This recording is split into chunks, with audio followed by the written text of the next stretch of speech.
El tema de hoy es el Dios que destrona reyes. Ese es el tema de hoy. El Dios que destrona reyes. Y para poner el fundamento claro, primer libro de Samuel 15:23 nos dice lo siguiente. Vea lo que dice el libro de Samuel, el primer libro. Porque como pecado de adivinación es la rebelión, y como ídolos e idolatría la obstinación. Por cuanto tú desechaste la palabra de Jehová, Él también te ha desechado para que no seas rey. Hay algo que en esta mañana golpeó mi corazón tan fuerte, porque me dediqué a leer la escritura en el primer libro, segundo libro de Samuel, en los libros de los reyes, y me encontré algo que es claro. Dios no tolera la idolatría. No encuentro a un Dios negociando en esos pasajes con los altares paganos. No veo a Dios diciendo, miren, no importa, un error lo comete cualquiera. No veo a un Dios acá con la intención de negociar con dioses ajenos. Por eso le leí Éxodo 23, que no tendrás dioses ajenos delante de mí.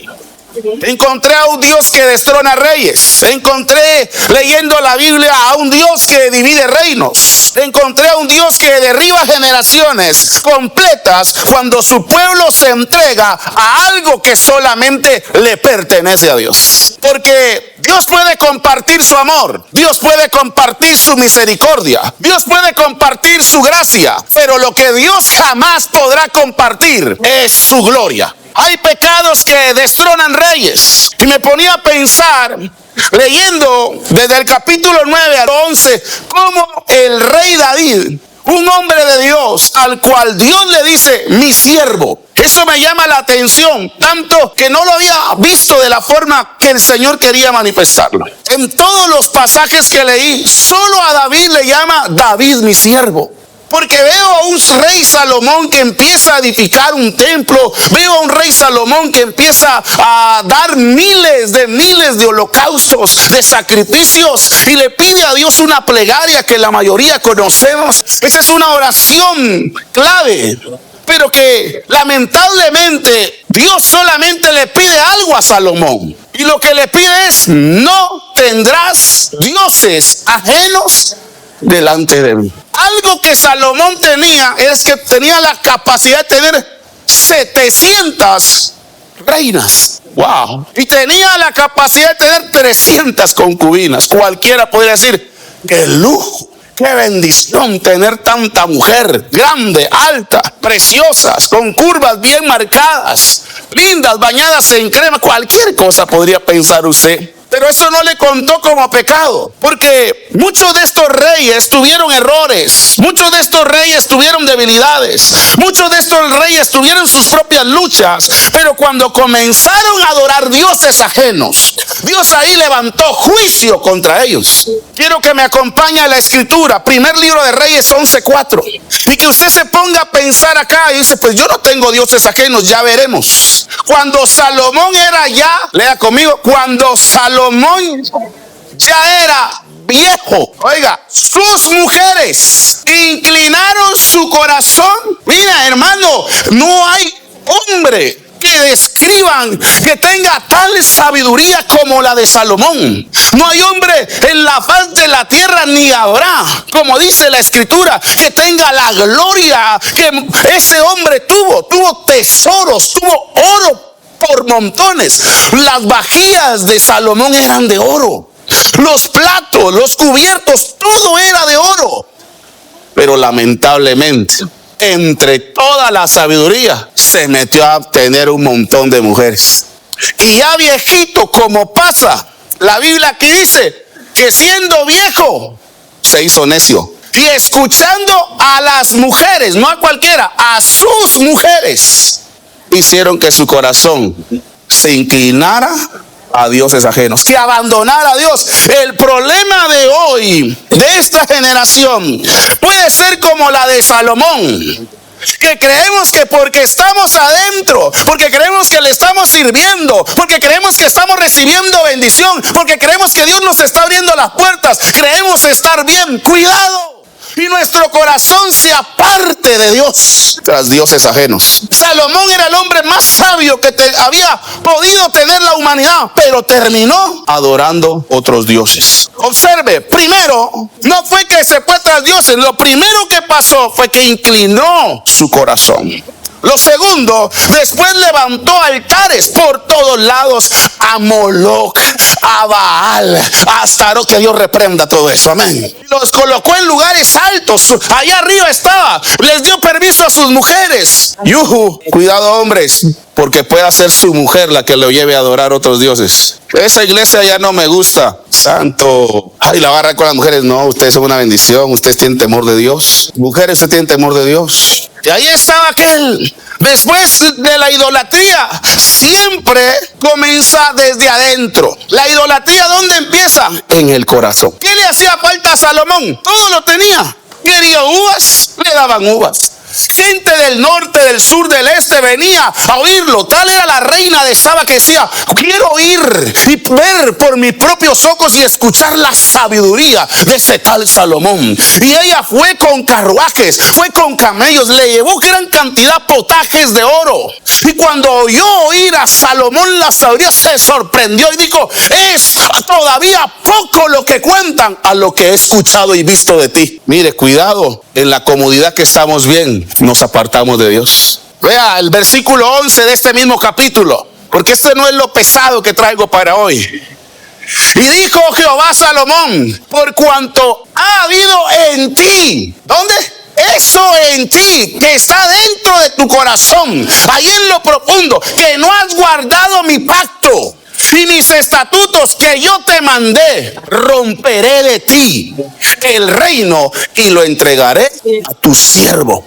¿Sabe cómo se llamaba ese siervo? Jeroboam. Que haya un profeta Jeroboam en el desierto y rompe su capa y la hace 12 pedazos.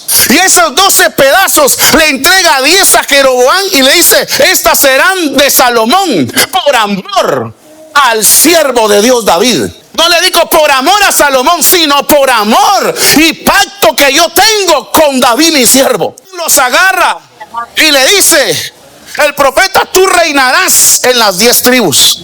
Y aquel se va contento y feliz. Y de repente aparece el hijo.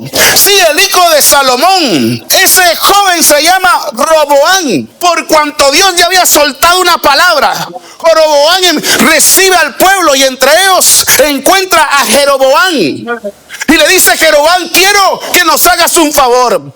Tu papá puso mano dura sobre nosotros.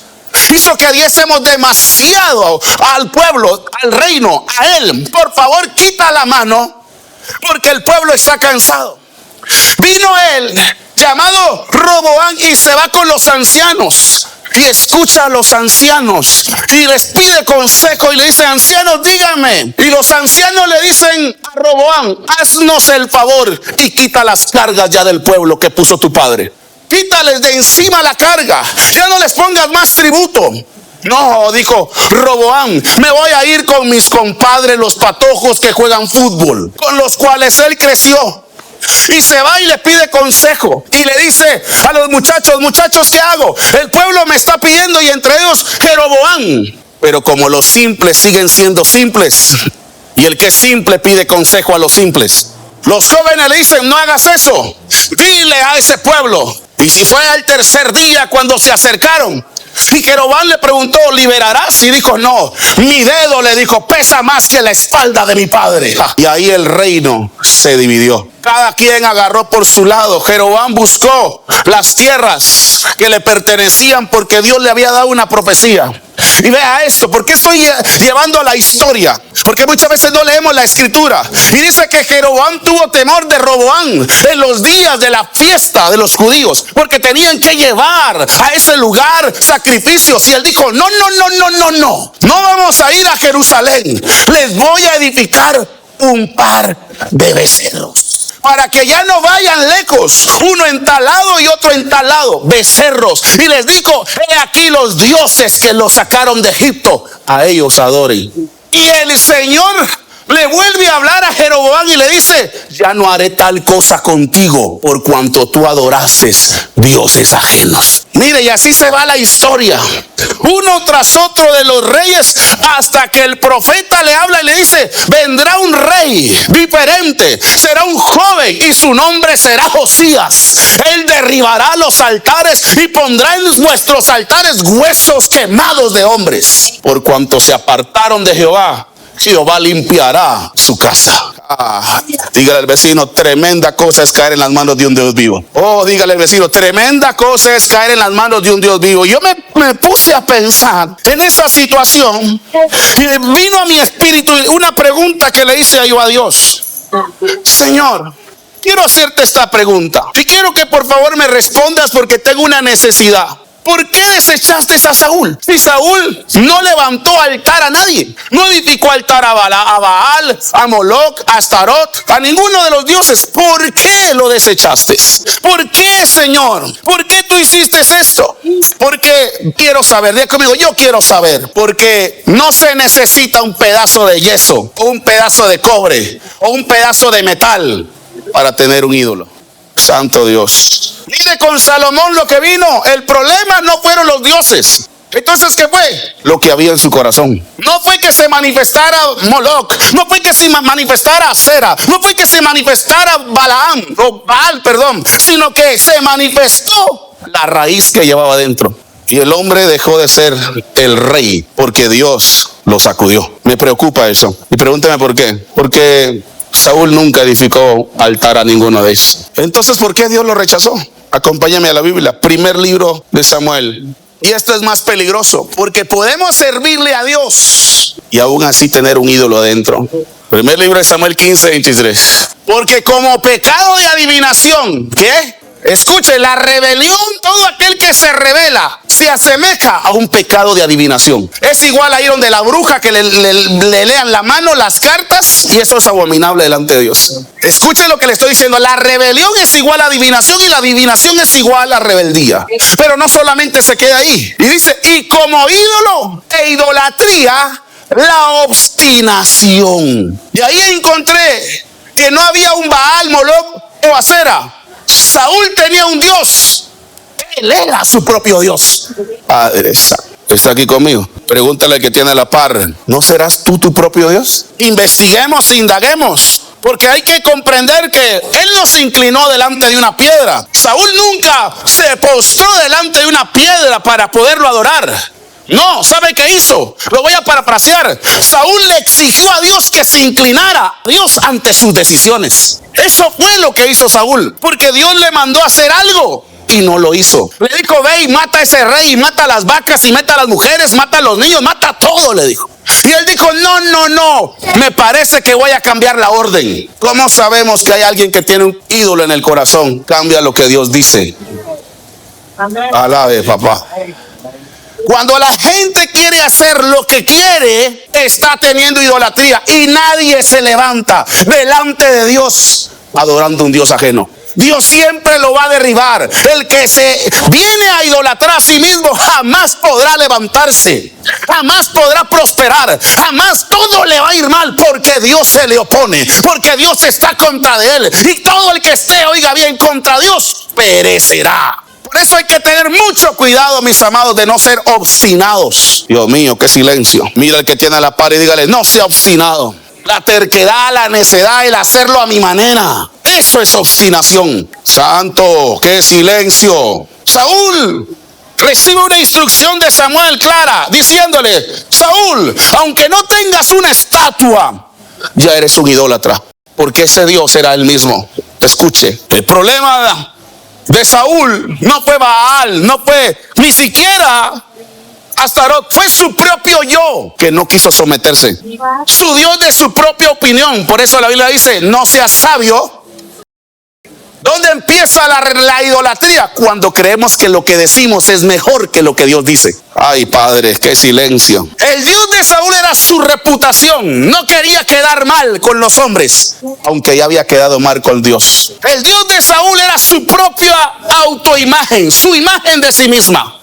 Esa persona se ve a sí misma como superior a Dios. ¿Cuántas veces Dios nos ha dicho, haz esto y no lo hacemos? Y cuestionamos a Dios, ¿por qué me sucede esto? Ahí está, cuando tú tienes tu propia estatua dentro de ti misma o de ti mismo. El Dios de Saúl era su voluntad. Mi voluntad es la que voy a hacer, porque el pecado de Saúl, escucha esto, Dios le dijo, destruye todo, y Saúl respondió, destruiré lo que yo considere correcto.